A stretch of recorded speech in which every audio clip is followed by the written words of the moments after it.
Ça fait maintenant très exactement 5 ans que je suis à la direction de ce théâtre et je suis arrivé en profitant d'un changement de statut juridique puisque c'est devenu un établissement public et que nous avons aussi des missions nouvelles. Ils se sont construits de façon d'abord à en faire un lieu de référence, de diffusion pluridisciplinaire.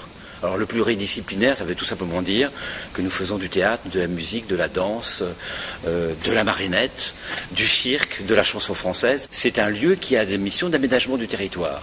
Donc ces missions nouvelles sont aussi des missions sur le territoire, c'est-à-dire d'aller aussi au plus près des habitants, que ce soit sur les quartiers, que ce soit sur l'agglomération et que ce soit aussi sur l'ensemble du département.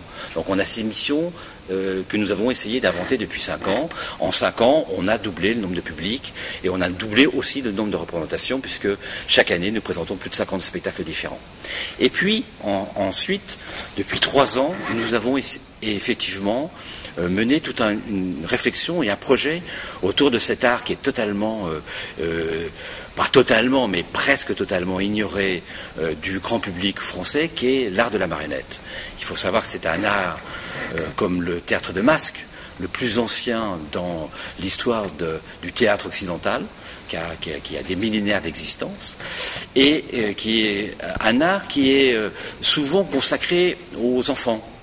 Or, quand on voit ce qui se passe en Allemagne, en Suisse, en Italie, en Espagne, dans les pays scandinaves, on s'aperçoit que la marionnette, comme la musique, comme la danse, c'est un art qui intéresse tous les publics.